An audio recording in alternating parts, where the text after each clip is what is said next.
Hey guys, welcome back to our Salon Talks series. It's your host, Kadeisha Placide, and I am the founder of Women Empowered Collective and the co-owner of Classic Beauty Studio. So, as you know, the salon is our safe haven as women for us to uncover, let loose, and just have organic girl chat. And I am so excited for today. I'm usually excited, but I'm really excited, guys, to introduce you to my amazing co-host, and she is a beauty mogul in her own right.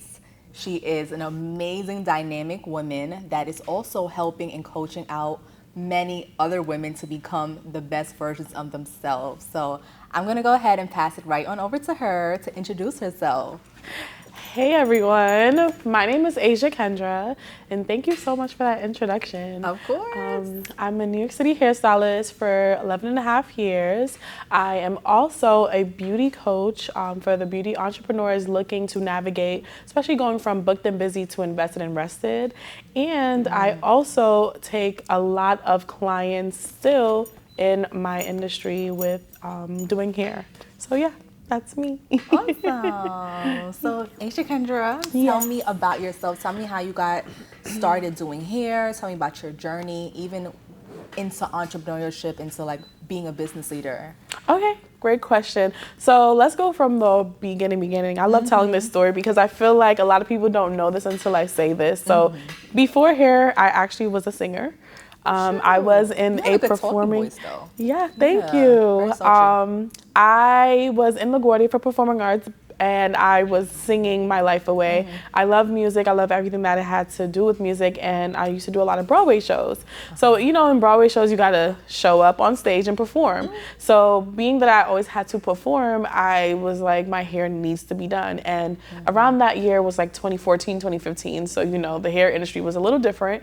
And that was when you had to go to a salon, no appointments, and wait your turn. And I couldn't do it anymore. I literally need my hair done tonight for a show tomorrow. So I ran home. This is a true story. I ran home, went on YouTube, typed in how to do, I think at the time it was like Marley twist or something. And I learned how to do it. And then from that day, I just kept on going. Learned how to do wigs on like the styrofoam heads. Shout out to the styrofoam heads. So we gotta start somewhere. Yes. And from that moment, I started doing hair for my friends in school. I started doing hair for my cousins, my family. And one day led to another, and I started doing hair in my mom's living room. From that moment, I actually got into my first salon probably around the age of like 18 or 19 because I felt like so much people were knowing where I lived. So I'm like, all right, it's time for me to go. I'm growing. When I got into the salon, I got even more inspired, and I just kept growing in the industry. And then from there, I actually owned my first salon suite, right? And that's when I felt independent. I'm like, I built my brand. I'm somewhere. Everyone knows my name. Let's just have my own space. From that moment, I went even bigger the very next year and got my own storefront. It was a salon right in Brooklyn. And I felt like that was a pinnacle of my life where I learned the most lessons and I also gained the most exposure, income, everything of that nature. And then from that moment, I took a little step back to just rearrange my life again because I felt like I grew so big that I almost grew bigger than myself. Good problems. That's real. Yeah. And then now I'm here. I actually started coaching right when I was closing the shop down because I realized I'm not the only one in the industry that probably don't have the support system or guidance or just wanted to give other people my experiences because you live and you learn, right? And each one teach one. So my coaching business literally derived from me falling and learning from that fall and being able to help other people either prevent it or navigate through it. I love that. That's my little 11-year story. Yes, but the great thing is that all of our experiences are for a reason and for a purpose, you know, and you're able to now be of service to help many other people. So that's amazing. And you're being obedient to your calling. You know, it's bigger than just you, bigger than you just being a hairstylist. It's like you're inspiring and helping out many other people. So we love that. Thank you. And we love a good story, you know. Yes. But in terms of the beauty world, as we know that, like I just said, the salon. So in terms of like, I want to say like just the experience and the challenges and things that you probably took as like lessons along the way in terms of having a business. what would you say is like your top 2 things that you've learned and you feel like, okay, this is what I would have done differently, or this is what I would tell my younger version of myself? Okay, that's a really good question. So to me, the 2 things that stuck out when you spoke to me was financial literacy and time management.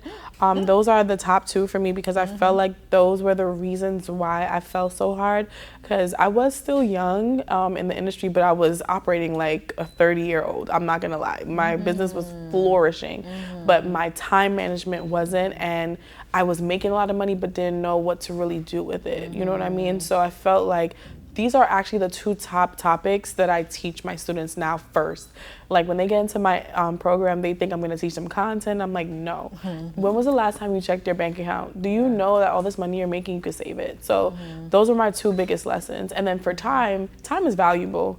You know, we don't get that back. You can get money back, but you can't get time back. No. So I want to respect someone else's time, especially my clients. Shout out to those that stuck through me when I wasn't so great at time and that they're here now. Yeah, my loyals, like, excuse me, we talk about this all the time, but time is essential, and I feel like if you respect your own time, you respect other people's time, your business will always work out. Yeah. Always.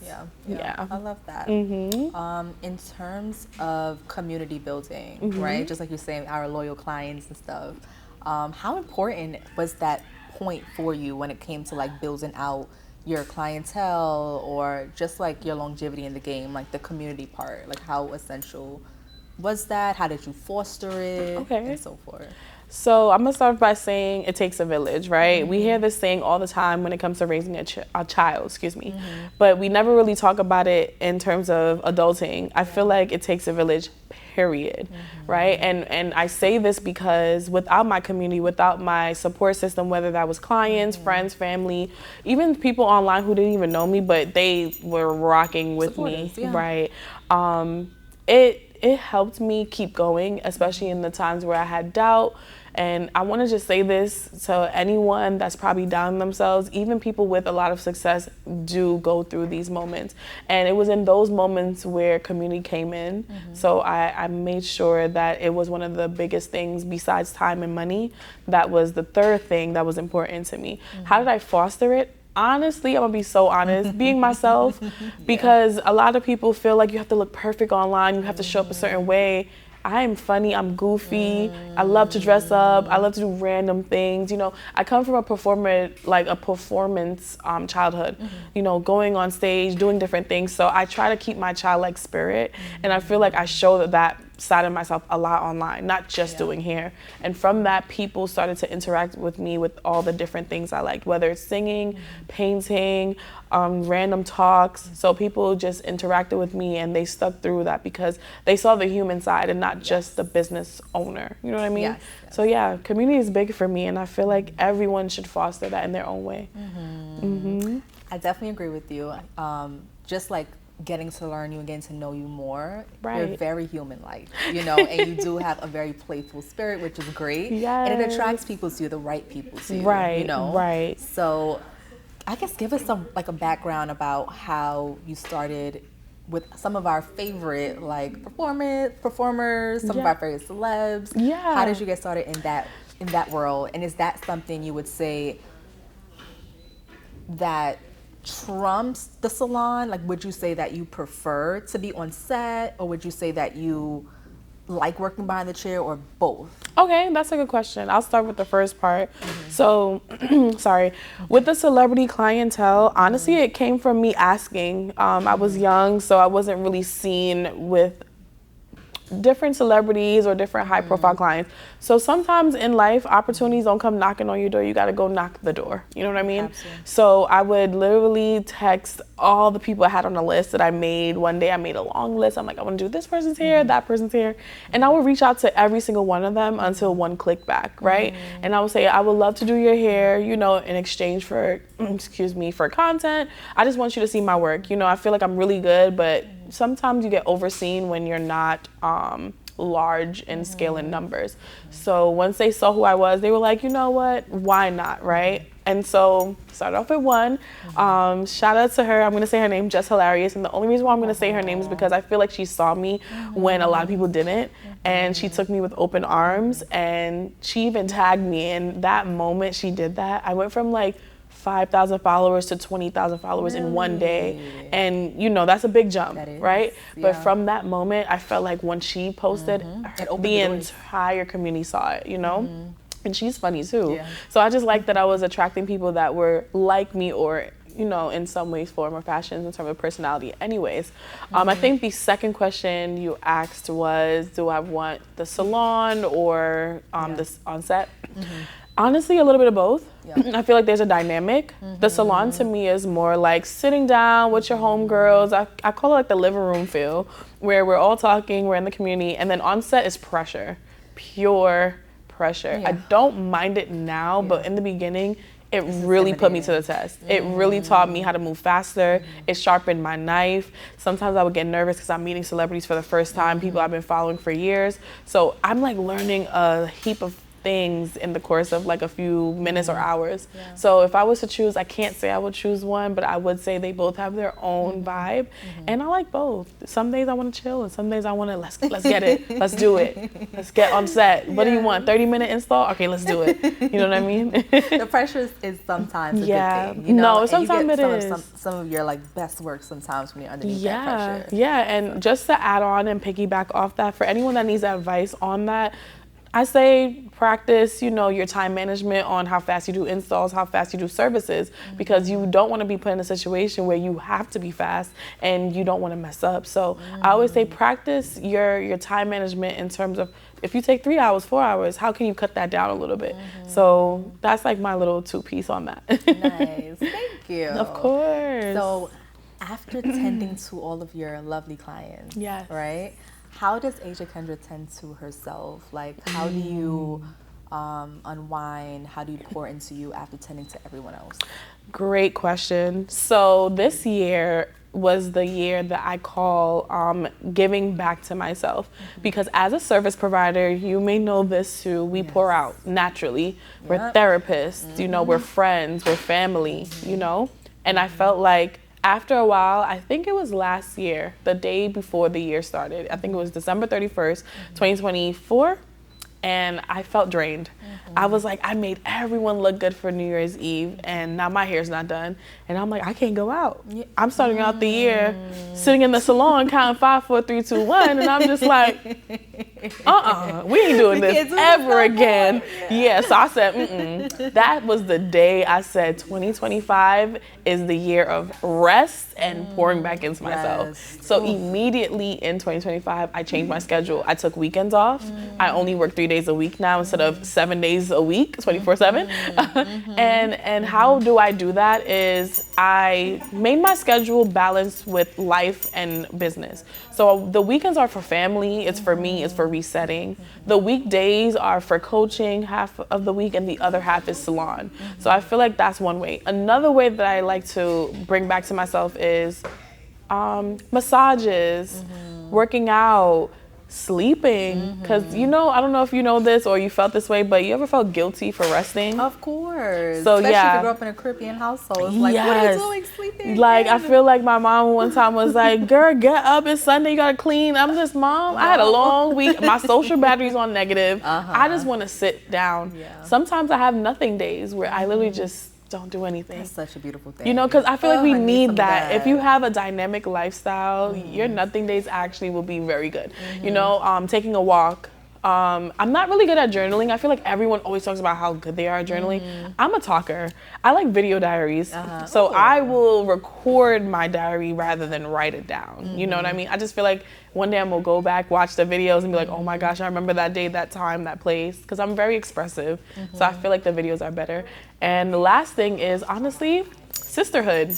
Sisterhood is how I'm pouring back into myself. Like finding people that's in my tribe. Like, for example, the summit that we just did, like I was able to find a few friends, even talk to you, you know, and I feel like, I'm like, yes, I can finally find people that get me.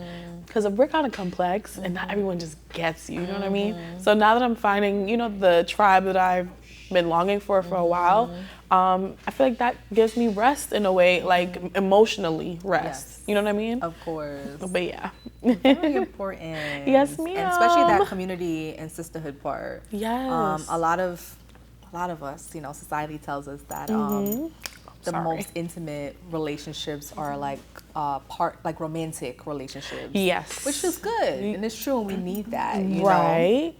But we definitely need our sisters, and we definitely need our entire village and community, because that's the way it's, I believe that's the way it's supposed to be structured, and that's our human right, is to be in community and village with other people, so in different dynamics, right? Because romantic is nice, and then there's going to be times where you need your girl chat, you know, and of course the salon gives you that naturally, but sometimes you just need that outside, you know. So that's why I feel like it brought me back some love, and it filled my cup to have other people tell me something, give me advice, let me sit down and be the, is it therapy? Because I'm like the therapist, so I'm just like the client. Yeah. You know what I'm saying? But yes, as a stylist, as you were saying, or a service provider in general, you do pour into many other people. You do. And it's a part of the role. We agree to it, you know. Yeah, I signed up for it. Exactly, which is a great thing. If you're someone that is a conversationalist, or you're into like the human mind and stuff, it's a great place to be. That's me. I'm a conversationalist. I love talking deep conversation. But then I never realized how draining it could be when you have 10 clients a day, and you know, you're just like, I'm tired. Exactly. So yeah. Yeah, but it's really nice, even what you were saying. I believe you mentioned off camera, right? Just like in terms of like getting your hair done, you know? Getting your hair done is a huge luxury. Oh yeah, especially if you're the stylist.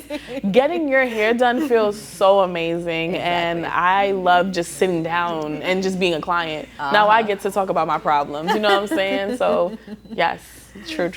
Yes.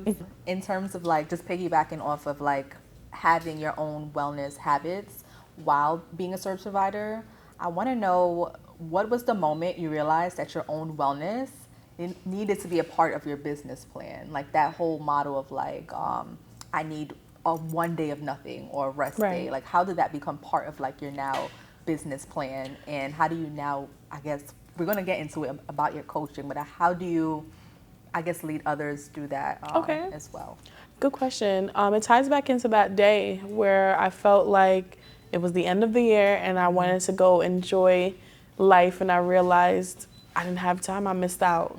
And then I started getting FOMO, you know, the fear of missing out, and I'm just like, I work too much, you know? I knew I worked a lot before, but I didn't want nothing else but work at a point, you know? I was young, I didn't have much responsibilities. So 2 things happened. My responsibilities got bigger because, you know, I moved into a house versus, you know, living in an apartment, and, you know, bigger the responsibilities, the more time you need for yourself, right? And I never realized moving took so much out of me. So moving kind of forced me to work less, but in reality, I actually liked the fact that I was home more. So I'm like, oh, I like it here. I like that I'm home, you know? So I was like, how can I make this happen now when I get back to work? And that's when I sat down and said, I got to figure out a weekly schedule. Because when you work for yourself, it's different from clocking in, where they give you a schedule 100%. Where you know when to clock in. We literally have to know when to wake up. No one's telling us when something is due. So I had to pretend that I'm in my own 9 to 5 and basically give myself a legitimate the office hours. I feel like that's the best way to go about it. Pretend you're in an office, even if you're not in an actual office. Think of your business as an office. We are 9 to 5ers for our own business. So I'm like, you know what? My Mondays are usually slow. Let me take that off. Tuesdays are like that in between the week. Cool. But I know Wednesdays, Thursdays, and Fridays, this is when people come out of work. They have weekend activities. Let me make sure I at least do hair on those days. But they could wait on the Mondays and Tuesdays. And if anyone do want their hair done, maybe they can ask me. But I'm actually pretty strict on my days off now. Like I say no, which leads me into like a quick little 1-2 where I was gonna say, this year I'm big on making room for what I know is my boundary, because I didn't have any. So going back to the schedule now, I said, you know what, half the week I'm a coach, I'm gonna be home because I love my home. And the other half I'm going to work hard with my clients. Like today is Thursday? Today's Thursday. So beginning of the weekend. Today's a salon day. You get what I mean? Yes. So I was in the salon, like I told you earlier, and I'm like, girl, I am working. And you know, we're doing hair. There's no clocking in and clocking out. Yes. So I make sure I devote the day to if things happen. Anywho, weekends, Saturdays usually for girl dates, for nothingness. Usually I'm with family and stuff like that just to recuperate because I need that balance. I miss being around family. You know, they're the people that don't care if you have money or not. Yeah. And then Sundays, you get what I mean, right? Yes. They're So the people in your life that don't, you. they don't see you on Instagram. They don't see you as the business owner. They care see you about as the little girl that used to run around with box braids in her hair and didn't have a care in the world, you know? And you need that to like replenish. Then Sundays are resetting, washing clothes, making food, you know, just getting back because Monday's right there. Yes. So I feel like I made my week make sense for me based off of life itself. Awesome. I hope that answered the question. Yes. Because I feel like I just went. No. So a lot of us, you mentioned journaling is not your thing, but what are some of the things that you do physically to tend to your wellness, to have a good time, to right now it's summertime, to enjoy yourself? What are some great things that you get into? All right. So if you know me, if you really know me, you know I love African music, African culture. Like if you see me on the dance floor, you'll find me there. Like I'm the girl that wants to be in the center of the dance floor. I don't have a care in the world. Awesome. I love the African culture, even my own culture in Trinidad, like soca music. I feel like it's happy people music. Yes, so I just like happy music. I even like, you know, a little bit of rock here and there. I'm very musically inclined because it comes from the singing background. So that's one way I'm like, if I get a little dancing, I'm good for the month. You know what I mean? But I do have limits. I can't party back to back to back. But I will say, if I get on that dance floor, I will feel so bliss. Another thing that's actually pretty interesting about me is I love the sky. So I like to do sunset watches. Like I would like wait for that time where the sun is like peeking down. I would go to like Williamsburg Bridge or somewhere on the borderline and just sit and watch. Like I feel like that right there to me is just a breath of fresh air. I don't know if anyone could agree, but I love the sky. Even at night when I see the moon, like these are just little things people don't know about me that I feel like I keep to myself. But you never know. Somebody else could be like, you know what, you're right. I love it. Though. It's relatable. It's nature, nature, right? You ever sat in like a park and you just feel the wind and you see the trees and you just like, wow. Yes. You know what I mean? It's water. I love being by the water. Oh my gosh. So I'm an Aquarius, so water. We're like both Trini, both Aquarius. Yes, I forgot we did find that out last month. So I love water too. Water parks, anything that has to do with water, pools. Another thing that I'm loving now that I incorporate is monthly massages. I used to do it as a cute thing. But now I do it as an actual wellness thing because my back be hurting, child. When I be doing the clients, my lower back, you never realize how much you use your lower back until it starts to hurt you. So I'm like, no, I'm gonna book my massage place. Shout out to there's a place in Brooklyn. They very affordable and they will get you right. Oh, I'm putting you on there, right? Not too far from here. And feet massages because I realized that my feet swell when I stand for too long. So yeah, massages, blissfulness of nature, dancing. And now I'm actually doing this one thing where I choose a hobby that I never did before once a month. So there was Pilates, I never did that before. Next is gonna be pottery, never did that before. Never did sip and paint, believe it or not. I know that's a common thing, but I never did that. So I'm just like finding like, what are things that has nothing to do with the salon that I can incorporate in my time?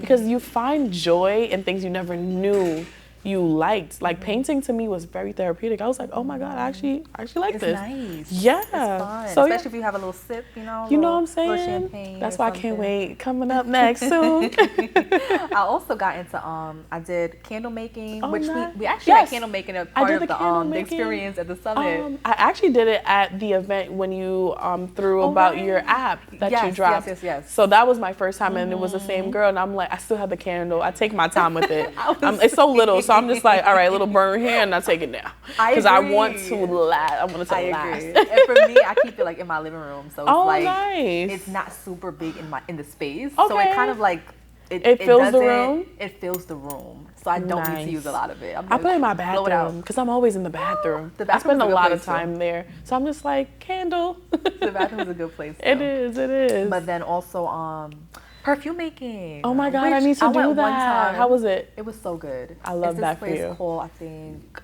the O Factory. I think I heard about that. It's real cute. It's in the city? It is. And they have several locations. See, this is Yeah, why yeah. we need my little tribe so I can go. And even solo dating. I didn't even talk about that, but like going out by yourself and just experiencing life with no one around you, because you'll see that sometimes you mirror other people. So when you go by yourself, you'll realize, oh, I actually do like this thing and I actually want to go this place. Doing your own time and your own thoughts. Yeah, your own time and thoughts. So everybody should have a little solo date once a month, once every quarter. You know what I'm saying? You learn yourself that way. You know what I mean? Solo travel. I feel So like I has did been that too. super like important for me, Yeah. especially like migrating. You're not that yet there, but migrating into like my 30s. I'm like, oh my God, I'm really climbing. You're climbing. I'm at 27, all right? Halfway to 28 because my birthday in January. Yes. So I'm there. In my mind, I'm 30 because I feel like owning a salon, that. all these clients. I feel as a young entrepreneur, girl, you do feel like you're a little bit older than you actually are. Like Yes. you advance your time because you're like leading teams of people that are potentially older than you. Right. You are having a lot of responsibility on your plate. So it's Yes. essentially like raising a baby, having a child, Yes. birthing something, you know? Right. So I get why you say that you feel like you Yeah, I always feel like felt I'm older. 30 already. Yeah, but I'm still young. There's certain parts of me where I'm like, oh yeah, I'm still young. But I would definitely say to continue to like do those solo dates, those solo travels. Of course, real dates, real people Right. also is great. Right. But those solo days, like we were saying, you get to really learn your own thoughts and be with Yes. yourself, sit with yourself. Right. And also be in the presence of God.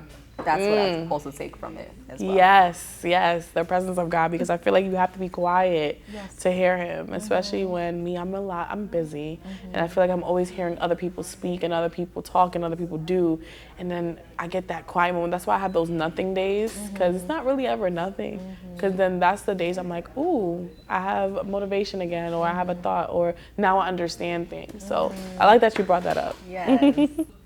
I love that you were able to like take your business and actually turn it into like a service-based business where you're teaching and helping other people Yes. that were once in your shoes, you know? So like, tell me more about your coaching and like, what do you touch on? What are all the things? I like that because I feel like a lot of people coach these days. I feel like everyone's becoming mentors, and I love it. I love that we are all teaching everyone, but I want to be specific about what I teach, because I feel like at one point I was teaching solely how to do hair, and then I went into teaching how to do the business side. And the reason why I did that is because I'm always looking at what people are not doing, or what is the biggest issue that is underlining that people don't even realize. So yes, you can learn how to do hair. Yes, you can learn how to slay a lace. But do you even know how to keep a client?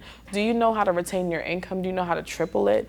Do you know anything about financial literacy, like Roth IRAs, like these things that we did not talk too much about in our families, in our childhood, even in school? Because I went to college for business, and I promise you, I don't remember a lesson on Roth IRAs. It's no entrepreneurship or business leadership No, one-on-one classes. it's none. So I was like, you know what? Let me flip the script. I started doing like, what's it called when you're just trying something out? Case studies. Yeah. So I started to ask people like, what is like one of the biggest issues? I started to ask people like, what are your biggest issues right now in terms of your income? Like, do you feel like you're capping at the same amount every month? Do you feel like you're spending more than you're making? What is it? And I would get both. I would get some people that would say, I'm spending more than I'm making. I never see my money. And then another one would be like, I'm making 5K, but I can't make nothing more. So I'm like, ooh, okay, let me take my, business, what's the word I'm looking for? The wisdom that I learned from school with accounting and stuff like that. Let me use that side of me instead of always teaching how to do hair. And so I started helping people little by little on their financials in terms of being a beautician, because I feel like we spend and we make the most money. I'm not gonna lie. As a hairstylist, we spend like no tomorrow. And we don't check up on that. So there was that. And then the next thing that I teach that is very different from most people is systems. So you can have a business, but without the systems comes to actually run it, then you're actually going to be working harder, not smarter. So my goal as a coach is basically to help people learn the roadmap on how to automate, how to work smarter, not harder, and how to be invested and rested. Because booked and busy was cute at a point, but invested and rested. Invested and rested is better. Because I feel like when you were booked and busy and we always striving for that, that's what caused the hustle mindset. That's what caused us to be like, no, we're not good enough if we don't have 100 clients a month. And it made us feel like we're never going to be good enough. Now I'm like, no, it's okay to have 5 clients this week, rest up, maybe 10 clients next week, because there's ebbs and flows. And with the slow seasons, you can use that time to look up your financials to see if there's any systems you got to change. Because when you're booked, you don't have time to look at these things. But when you have home time and rest time, you're able to go in the back now and check out your back office. You know what I mean? Yeah. So think of me as the coach that simplifies overwhelmed beautypreneurs. And then on the other side of my coaching, I actually like to help the future coaches. So I want to teach you how to coach in your own industry. You know, if you teach how to do hair, let me help you coach other people. So you, when you're done with me, you now became your own version. Yeah. So I'm the coach that coaches the coaches. Literally. And how long have you been doing this for? 3 years. For the business side of things, but I've been coaching or at least teaching how to do hair since 2017. So that's, I can't do my math right now, but I think that's like that's like 8 years. Yeah, 8 years. Almost 10 years. So like 2 years in, I already was like, hey, I know how to lay something down. Let me teach you. So I'm always a teacher. Like I always feel like helping people is I love helping people, but I just don't help people in the way I used to in terms of laying wigs down. I'm like more so like, let's talk business. On the business side. Yeah, and it actually gave me my time back. I'm able to be home. I can do my coaching in a restaurant. Sometimes I go out to eat by myself. I'm downtown Brooklyn at a restaurant bar and I got my computer and I'm just coaching.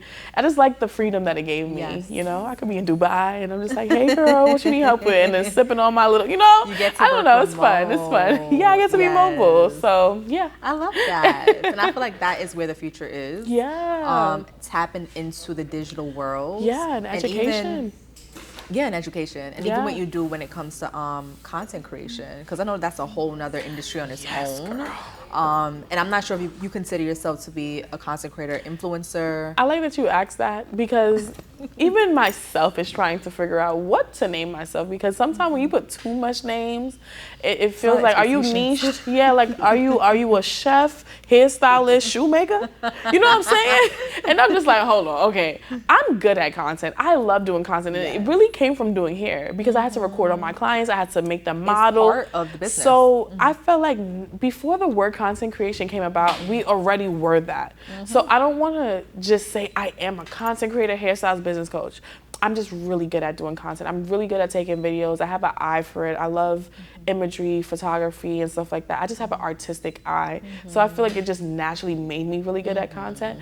But honestly though, I'm a multifaceted person. So what I did was my talents I like to share with others. So other businesses that probably don't have that creative side, I like to like chip in and be like, hey, like let me do a little something for you. And honestly, can I be honest? I feel like the content side of me is not really like a business I want to dive into. It's just something that I want to just do for people and do for myself here and there. But I don't want to make it like a full time. I really just want to coach, be a motivational speaker, help people, and just keep my loyal clients. They ain't going nowhere. They're like, Asia, you gonna leave me? I'm like, no, I'm still doing it. Staple bag. Yeah, it's my staple. It's my guaranteed income. But coaching is like almost a hobby, if I'm gonna be honest. But I'm really good at it, so I could make it a job. But would I? Maybe not. Yeah. But yeah, I guess that's the best answer I can give. Yes. But then the great thing about being a content creator or being great at it is that you get to fuel your other businesses as well. So inevitably you're going to get clients, you're going to get traction, you're going to get leads to your business. So it's like multiple sources of income. Right. So it's even better and more organic and relatable if you're doing it as a hobby. Yeah. You know, so that's why I wanted to label it that. I don't want to say I'm a content creator, hairstylist, business coach. I am Asia Kendra. That's why I changed my name. I'm just who I am. Today, what do your friends and family call you? Asia, because that's my first name. Kendra is actually my middle name, but most people think Kendra is my first name, and I just came to realizing that Kendra is a first name. It is. So I'm not mad at it, and when people call me Kendra, I don't get mad. It's my name, but my name is really just Asia. Yeah, Kendra's my middle name, but they kind of like like Chris Brown, you can't say Chris or Brown. You just gotta say both. Yes. So I think with my name, I'd rather you just say both. It's a ring. It's one. Asia Kendra's a nice Yeah, it just one word. That's why it's my Instagram name. And I did that because I was tired of people just labeling me as just hairstylist. I'm more than that. I used to sing, for crying out loud. Like, I want to get back into music. So I just feel like I'm who I am. I do many things, but the main focus right now in this season is coaching and helping people. Love that. You know what I mean? Love it. Love it. I hope that makes sense. It's perfect. I know, I'm kind of like, I be derailing. So we are going to close up. Okay. And I'm going to be asking you a question. Okay. Let's go. So what are 3 words of advice that you would give to 1, your younger self, and 2, a younger entrepreneur, a younger beautypreneur that's coming up? Okay, so my younger version of yourself, and then someone that is also coming up. Yes. A word, you said, or like 3, a statement? One piece of advice. Let's just narrow it down to one piece of advice. Okay, my one piece of advice, and I know this sounds cliche, is keep on going. Clap for yourself, because there's going to be times people are not going to clap for you, and there's going to be times where it's going to seem questionable. Keep on going. Please keep on going, because the moment you just go that 1 inch more, that might be the blast, that you were looking for in the 5 years you were trying. So yeah, I know it's so cliche. Everyone says never give up. But take it from me, like, I've been in the industry for 11 years, and now I'm at a place where I can work anywhere in my life. That's 11 years a lot. Yeah. You know what I mean? So if it took me this long, you're doing amazing work. Yes, thank you. Yes. So I'm just like, take it from me when I say keep on going, because I had times where I was like, I can't do this no more. And I'm like, nah, I'm here for a reason. So yeah, that's my advice for both my younger self and for anyone in the beautypreneur industry that is young, up and coming, or even been here for a while. But yeah. Keep on going. And seek education, and seek some coaching and consulting, because that's very important. Yes, we stay gotta a continue student. Exactly. We are students of life. I in general. am not at the top of my level yet. There's still so much about hair that I don't know. And I'm even learning from my own students. Like, they're telling me these new tips and tricks. I'm like, oh, that's kind of cool. Let me be learning from the younger people, sometimes you gotta learn from the younger ones, because they're very up to date. You know, I think of them like iOS. They're like always at the most recent. The analogy is so funny, but you gotta think about it. They're up to date because they're mostly on their phones. They're mostly trying new things. When we get older, we have more responsibilities. We can't fandangle with life as much. So I'm like, learn from everyone, from the elders, from people your age, and from people younger than you. Stay a student. Stay a student. Literally. Love it. Love it. So Asia, where can people find you and stay up to date with you? Okay. Instagram is Asia Kendra. TikTok is Asia Kendra with an _. I do have YouTube. I need to get back on it because I talk a lot. So I'm like, let me get back on it because I got a lot to say. You gotta showcase that, girl. What else am I on? I think that's my mains. Like Instagram, TikTok, you can find me there. And then if you want to get coached by me, I have something really big coming up. I can't talk about it just yet, but just know August 2025, I am going to be doing, I would say, like a bigger version of my coaching business where I'm trying to help other people at a self-paced course, because I feel like everyone has their own, timeline on how fast they learn. So stay tuned for that. But yeah, you can find me on Insta always, every day. And I'm on TikTok now. It's harder to grow on there, but I like it. I like how authentic the app is. So yeah, TikTok, you can find me there. I'm on the app, I'm navigating it. I feel like I'm growing on it. So you will see a lot more of me because it's authentic. So again, wherever people talk a lot, that's where you're gonna find me.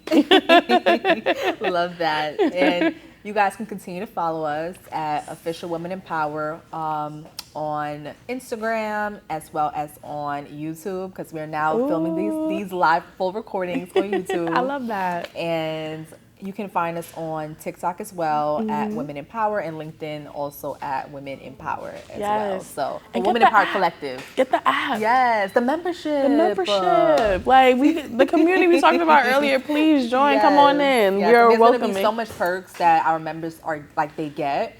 Our members get access to mentorship and advisorship from all different walks. Love it. That's wellness, that's faith, that's financial literacy, that's nutrition. Wow. And in order to be the best versions of ourselves, we have to hit all of those pillars of wellness. Like, it's not just a one size kind of fit all thing. It's Yeah. like you should be aiming to live a better nutritious life, Right, you know, right. because that then pours into how you show up in your work. Yeah. So Yes. yes. When you look good, you feel good. Exactly. No, for real.